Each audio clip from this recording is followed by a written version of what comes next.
Hello everyone, Professor D here. This week we're going to talk about nutrition and sleep. Now in your book that's online, as well as the lectures, etc., you will have all the details about what nutrition is, macronutrients, micronutrients. Please make certain that you are comfortable with those for the quizzes. You'll also have some details in regards to sleep. What I'm going to do right now is talk more about the discussions that we would normally have in class when we meet on campus, for example, in my other courses when I teach Wellness for Life. So one of the things we really want to talk about that we don't always think of as a society is, are there effects on our health in regards to when we eat, how we eat, and with whom we eat? For example, it's really important to have a regimented time throughout our day-to-day, which might fluctuate weekdays compared to weekends, but on a regular basis, we should have times of day when we're eating, possibly snacking, if we're doing breakfast, lunch, dinner, or more 5 to 6 small meals at a time. But we should know when they're coming up. We should anticipate those. We also want to make sure that we're not eating too late at night, that we give at least 2, preferably 3 hours for the body to start digesting before we go to bed. That can definitely assist in a better sleep, which we'll talk about more about sleep very shortly in this video. We also want to talk about the importance of mood. We might not think of this. Why does it matter what mood I'm in when I'm eating? However, psychologically, we sort of associate, if we're always angry or rushed or stressed, our body will associate that and trigger certain hormones while we're eating. And it will affect the way that our body digests. So it's important to enjoy eating, to be relaxed, and feel that we have the time to do so. And unfortunately, in our society, unlike many others, we don't tend to view eating all the time as a happy experience. Oftentimes it's just something we have to do. We need to get it done because we have other things to do that are going to make us money, for example. Another question that comes up, especially in regards to the American diet, is portion size.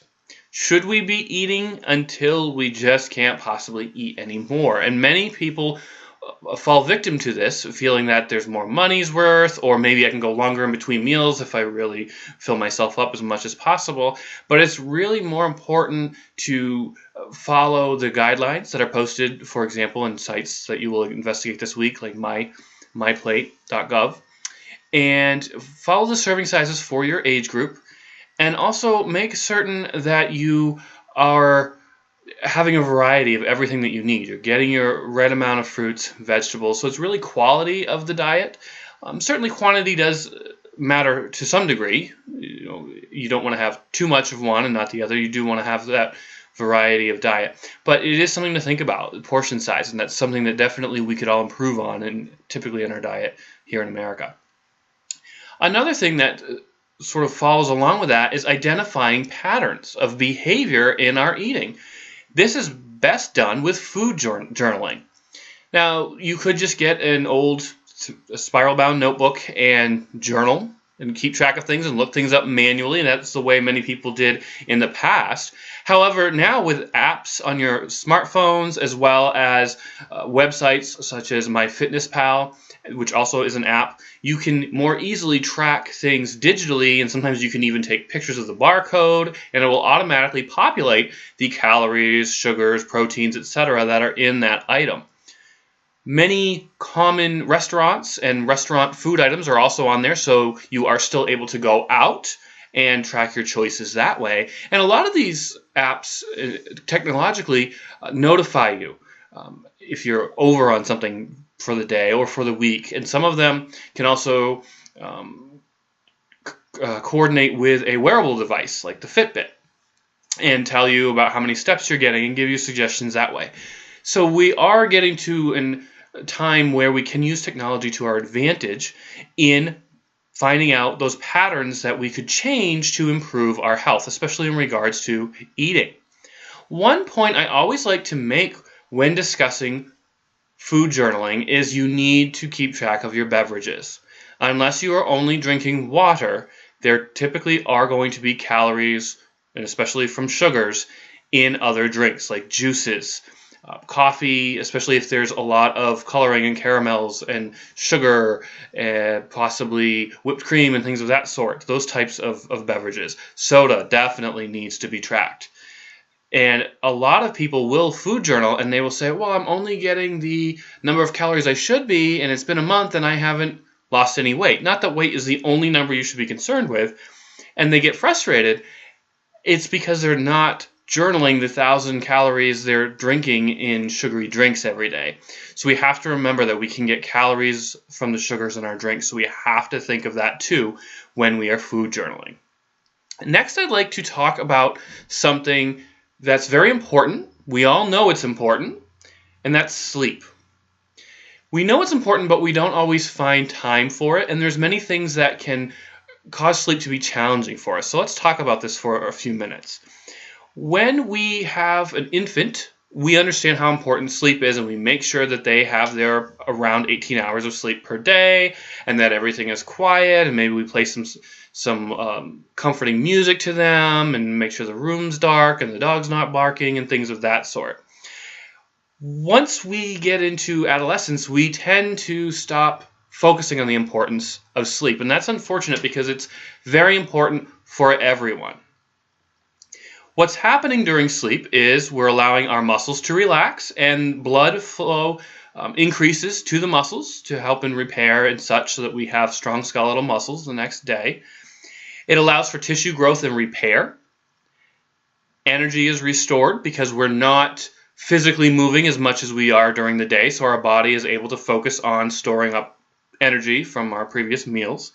And really important is immune system is enhanced. You may have noticed this when maybe you're not feeling really well and you finally decide, that's it, I have to take the day off from work, and you sleep maybe for 14, 16 hours because your body sort of shuts down and you feel improved, not likely completely healed yet, but much improved after, because your body was able to focus on healing through the immune system.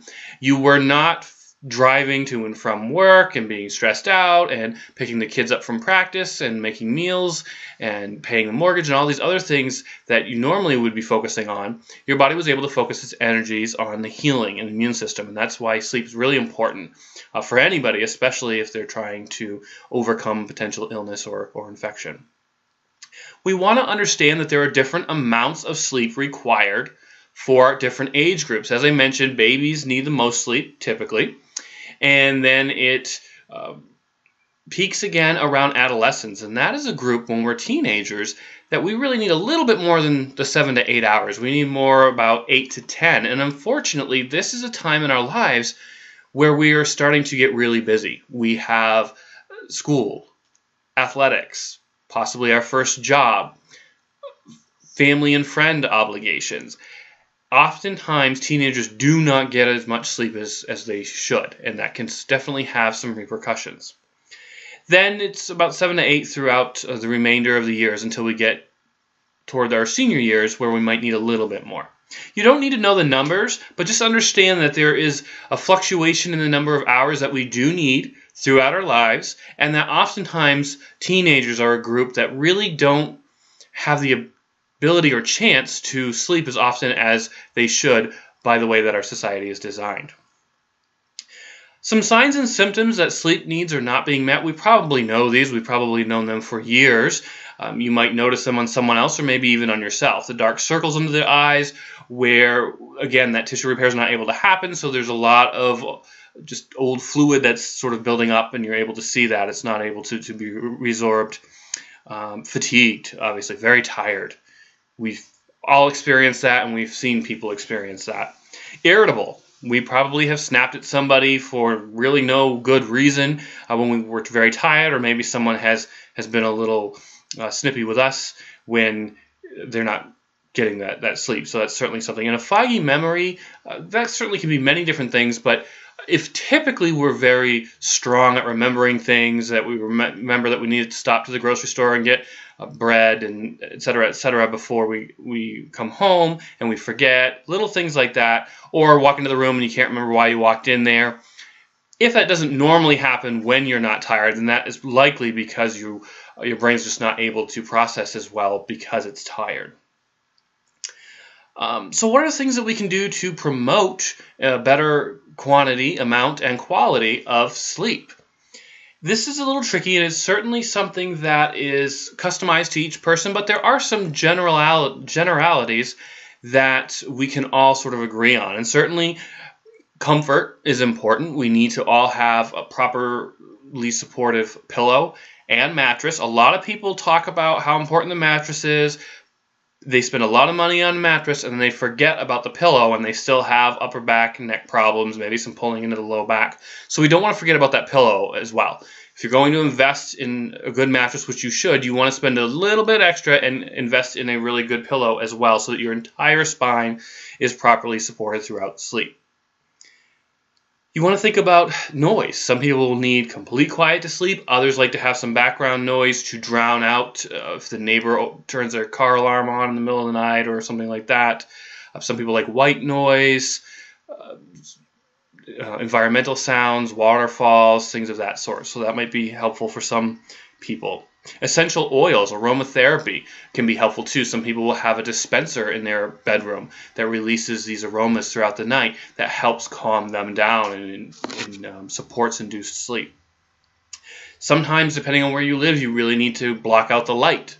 If your room is well lit throughout the night, perhaps there's a street lamp outside that really illuminates in the room. You want to think about darkening that so that it allows your body to sleep better, because our bodies are designed to sleep in more of a darkened environment. It can be a little challenging, and we don't get as high quality of sleep when there's a lot of light around.